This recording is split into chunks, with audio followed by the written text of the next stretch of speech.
नमस्कार दोस्तों। यूक्रेन की सीमा पर रूस की सैन्य गतिविधियों को देखते हुए यूक्रेन तथा रूस के बीच में तनाव बढ़ता दिख रहा है। आखिरकार रूस क्यों यूक्रेन की चेरनोबिल क्षेत्र को हासिल करना चाहता है? आइए विस्तारपूर्वक समझने का प्रयास करते हैं कि क्या क्या कारण है कि रूस तथा यूक्रेन के बीच में तृतीय विश्व युद्ध की आशंका जताई जा रही है। रूस तथा यूक्रेन के विवाद को समझने से पहले आइए एक नजर डालते हैं चेरनोबिल क्षेत्र के बारे में। एक समय हुआ करता था कि रूस तथा यूक्रेन यूएसएसआर का भाग हुआ करता था। यूएसएसआर एक नया शहर बसाना चाहता था जिसका नाम उन्होंने प्रिप्यात रखा था। यह शहर विश्व की आधुनिक सुविधाओं से लैस हुआ करता था, जिसमें अनेक प्रकार के बिल्डिंग, कंपनी, खेल के मैदान एवं पर्यावरण दृष्टि से एक आधुनिक शहर माना जाता था। परंतु इस क्षेत्र में बिजली प्रोवाइड करवाने के लिए चेरनोबिल क्षेत्र में एक पावर प्लांट स्थापित किया गया ताकि प्रिप्यात शहर में आसानी से 24 घंटे बिजली को प्राप्त किया जा सके। परंतु 26 अप्रैल 1986 को एक बड़ी घटना हो जाती है। षड्यंत्र का न्यूक्लियर रिएक्टर फेल हो जाता है, उसमें आग लग जाती है और धीरे धीरे देखते देखते चेरनोबिल का पूरा क्षेत्र हाई रेडिएशन की चपेट में आ जाता है। आग बुझाने गया फायर ब्रिगेड हाई रेडिएशन की वजह से बहुत दर्दनाक उनकी मौत हो गई। धीरे धीरे यह रेडिएशन प्रिप्यात शहर में फैल गया और वहाँ के लोगों को कैंसर उत्पन्न करने लगा। जिस वजह से यूएसएसआर ने एक आधुनिक शहर की कल्पना को देखा था, उस पर पूर्णतः विराम लग गया। वर्तमान में चेरनोबिल का पूरा क्षेत्र हाई रेडिएशन से भरा हुआ एक निर्जन क्षेत्र है, जहां आसपास के सभी क्षेत्रों में किसी को जाने की इजाजत नहीं दिया जाता है। 1991 में जब यूएसएसआर का विघटन हुआ था, तब रूस, यूक्रेन तथा बेलारूस ने अपने को स्वतंत्र राष्ट्र घोषित किया था। इस वजह से चेरनोबिल का पूरा क्षेत्र यूक्रेन के क्षेत्र में आ गया था। आखिरकार यूक्रेन ने रूस के साथ ऐसा क्या कर दिया है कि रूस यूक्रेन पर हमला करना चाहता है और चेरनोबिल क्षेत्र को, जहां पर हाई रेडिएशन युक्त है, जो मानव के लिए अनुकूल नहीं है, उसको क्यों फतह करने का प्रयास कर रहा है?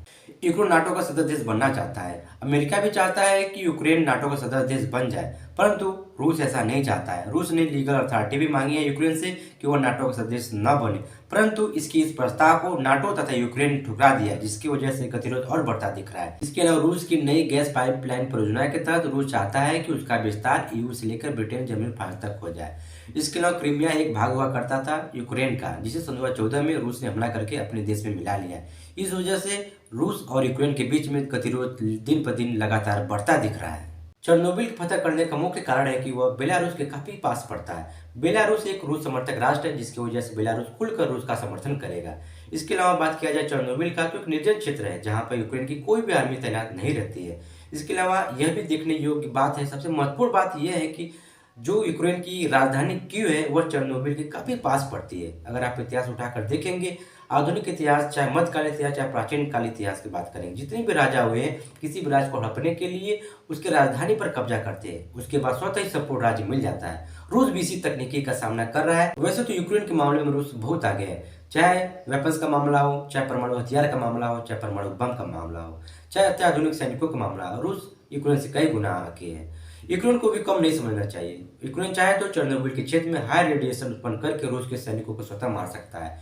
इसके अलावा America, Britain, France, Germany Ukraine के समर्थन में दिखाई दे रहे हैं। इसके अलावा यह भी देखने वाली बात होगी कि नाटो, ईयू के सदस्य देश यूक्रेन का समर्थन करते हैं या नहीं करते हैं। अमेरिका ने भी इसको चेताया है कि रूस कभी भी यूक्रेन पर हमला कर सकता है। इसके अलावा कुछ लोग मानते हैं कि पुतिन यूक्रेन पर हमला करके उस पर कब्जा चाहते हैं तथा वहां पर अपने समर्थन से सरकार चाहते हैं। अगर यूक्रेन तथा रूस के बीच में युद्ध होता है तो तीसरा विश्व युद्ध हो सकता है, जिसे दुनिया झेल नहीं पाएगी, क्योंकि सभी देशों के पास अत्याधुनिक वेपन्स, परमाणु बम तथा परमाणु हथियार है।